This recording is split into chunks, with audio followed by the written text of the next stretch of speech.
a distinguish between elastic and inelastic collisions between two bodies. Give an example for a completely inelastic collision. We know that there is no kinetic energy loss for an elastic collision. But inelastic collision, kinetic energy will totally lose. Then we can get elastic collisions, no kinetic energy loss. Inelastic collisions,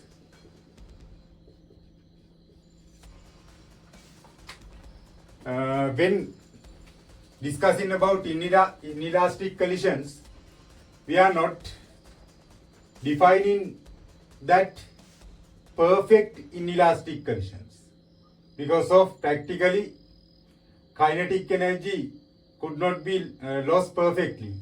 It means we can't make final kinetic energy zero. Therefore, commonly we are considering inelastic collision means there is a kinetic energy loss. For an example, we can get a bullet collide with a wooden block.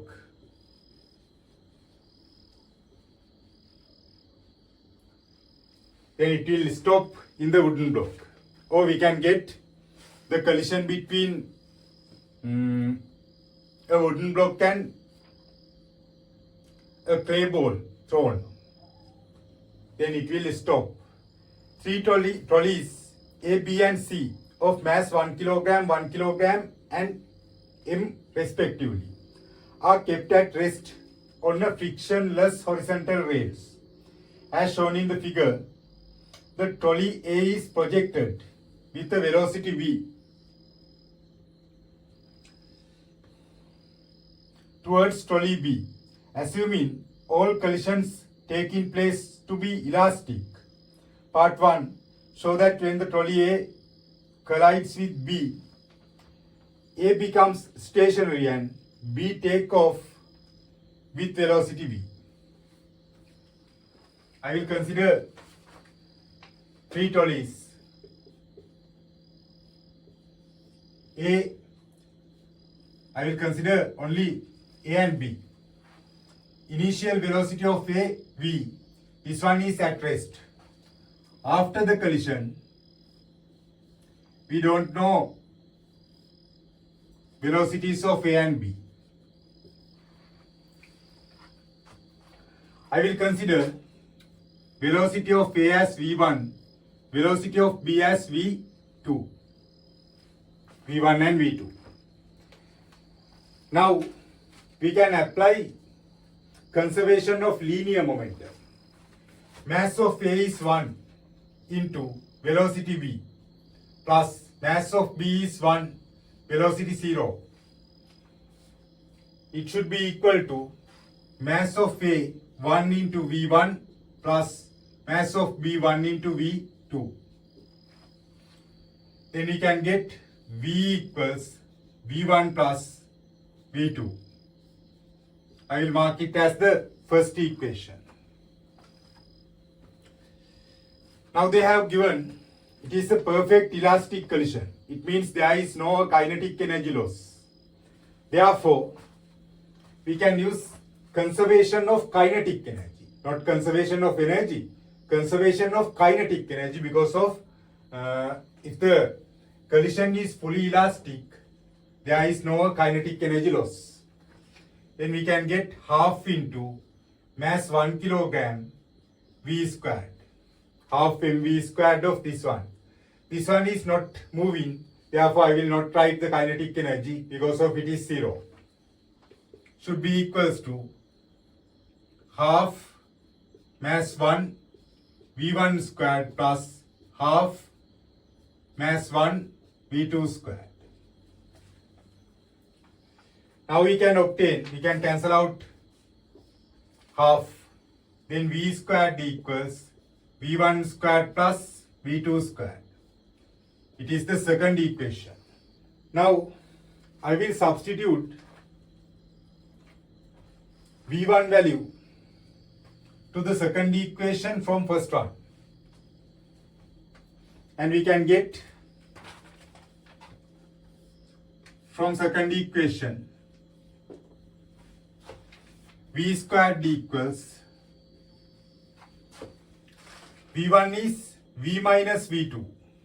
Then we can write V1 is V minus V2 squared plus V2 squared.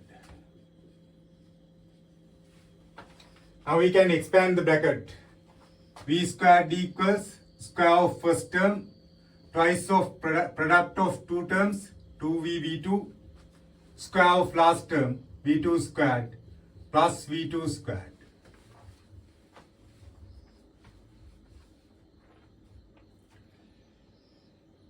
Now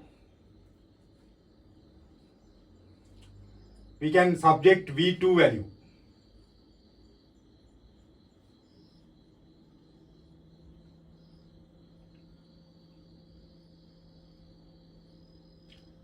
We can cancel out V squared in both sides. Then we can obtain 2V V2 equals 2V2 squared. We can cancel out one V2 term. Then V2 is V.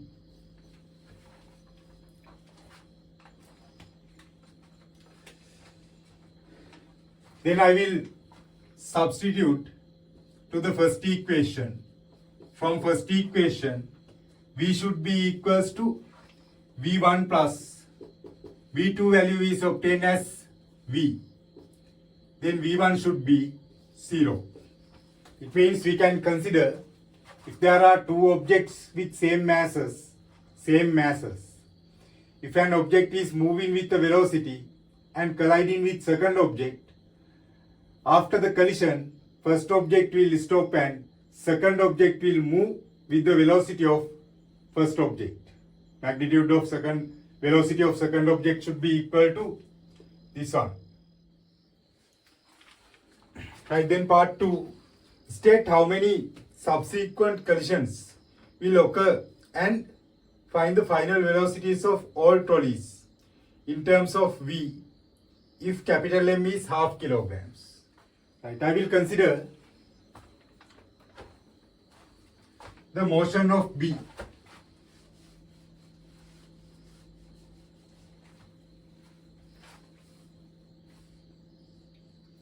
Velocity of B is V.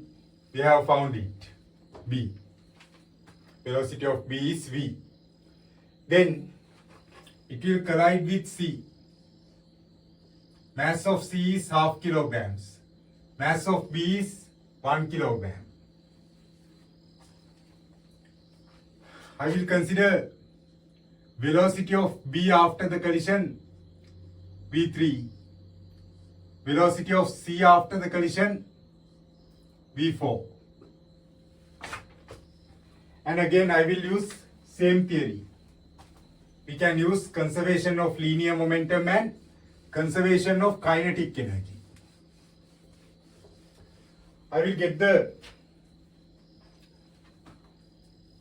momentum, linear momentum before the collision, mass into velocity. There is no momentum for object C. It should be equal to mass 1 kilogram into V3 plus mass 1 kilogram, half kilogram into V4. Then we can get V equals V3 plus half V4. Equation 3.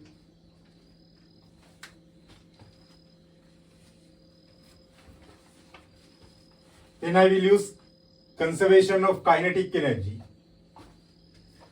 Kinetic energy before this collision, half mass 1 kilogram V squared. should be equals to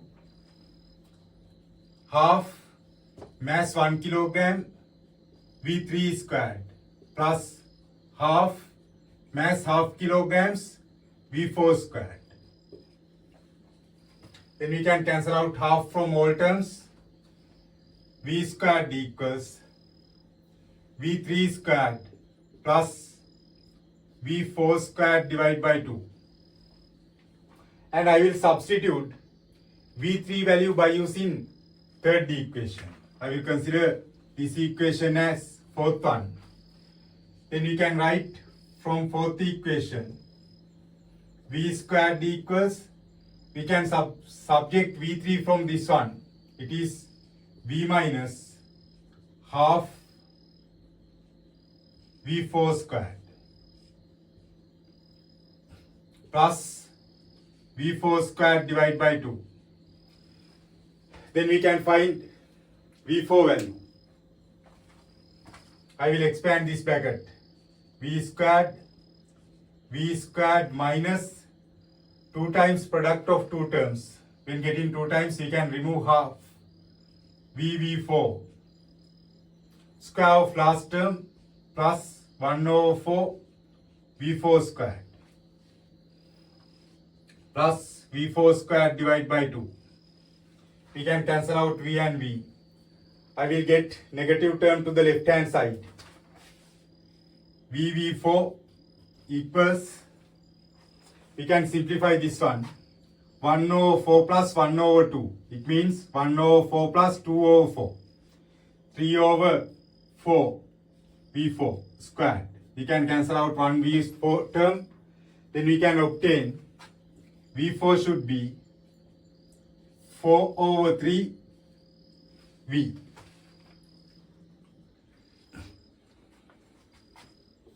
To find V3 value, we can use third equation again. We can substitute V4 value to the third equation.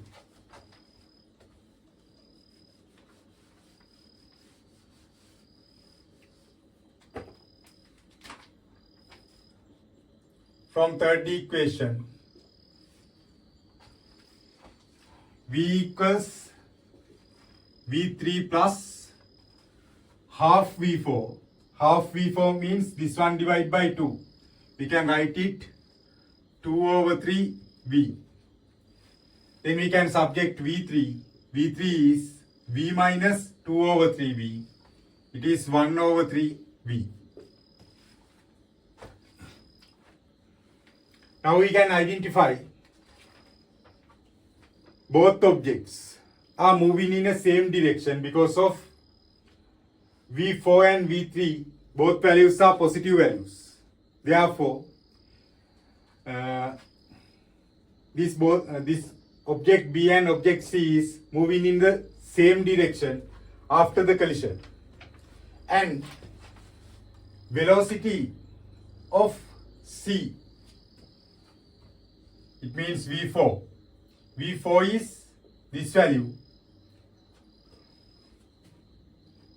V3 is less than V4.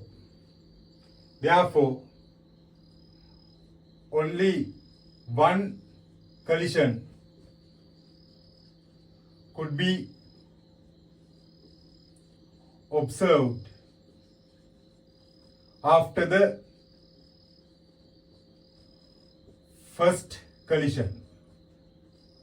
First collision means after the first collision means collision between A and B. After the collision between A and B, we can observe only one collision because of V3 is less than V4 and both objects are moving in same direction. Velocity of this one is less than this one. Therefore, these two objects will not collide again. Or velocity of this object is in this direction and we know that A is moving in opposite direction. We have found in part 1. Therefore, this one will not collide with A again. Therefore, only one collision could be observed after the first collision.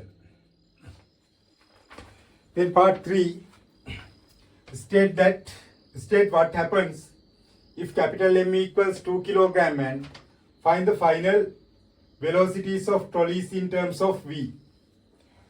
Again we have to do same thing. Now I will consider object B and C again.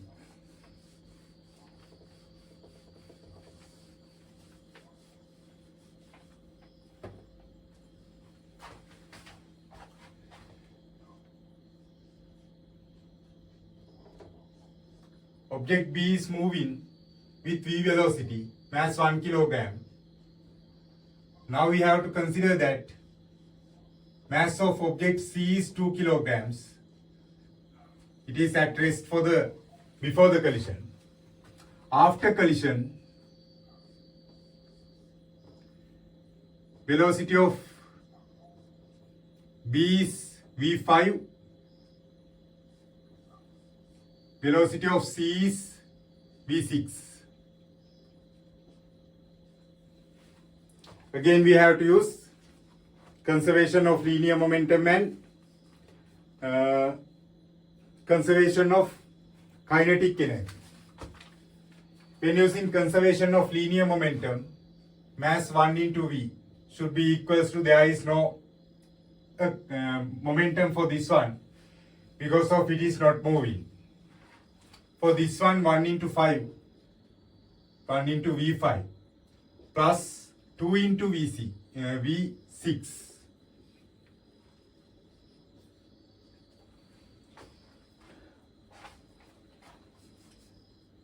Then V equals V5 plus 2V6. Fifth equation.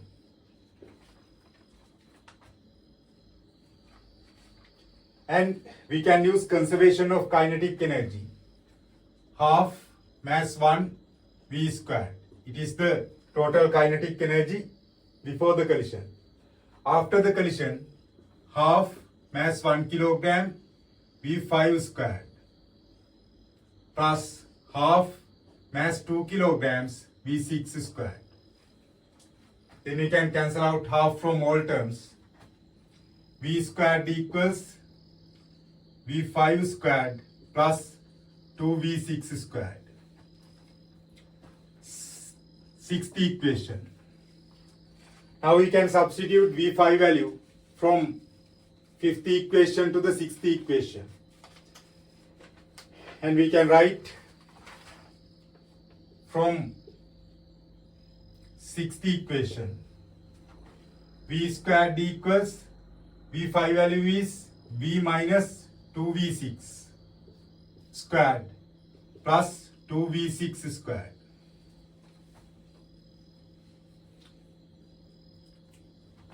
Then V squared equals V squared minus 4V V6 plus 2 squared 4 V6 squared plus 2V6 squared.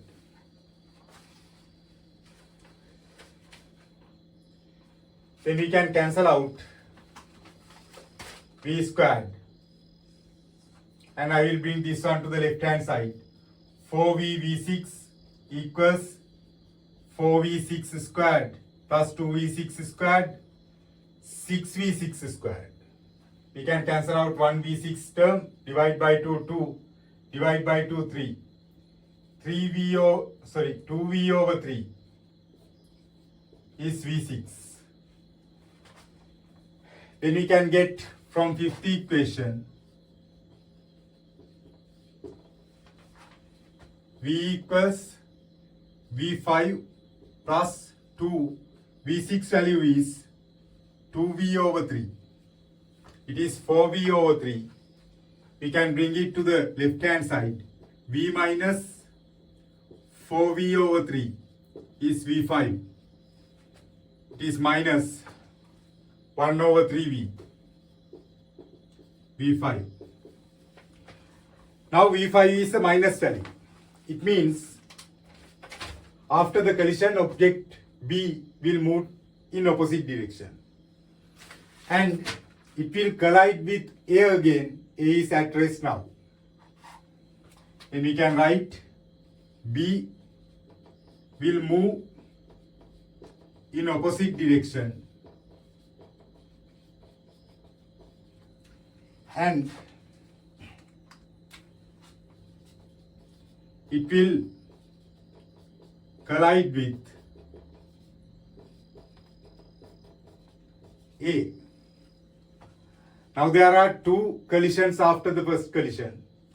B colliding with C, again B colliding with A. But A is at rest and there is the same mass for A and B. Therefore, after the collision, B will at rest and A will move with this velocity 1 over 3 V. Part 4. If instead the rails have friction, are the conservation laws that you have used still valid? Explain your answer. Yes, we can apply conservation laws because of we have considered collisions. Therefore, it is related to impulse force. Impulse force means force due to a collision and contact time is less than 1 second. It is a higher value when comparing with other forces. Then we can apply without considering friction. We can write friction is smaller than impulse force. Impulse force. Therefore, we can apply above laws by neglecting friction. We can neglect the frictional force.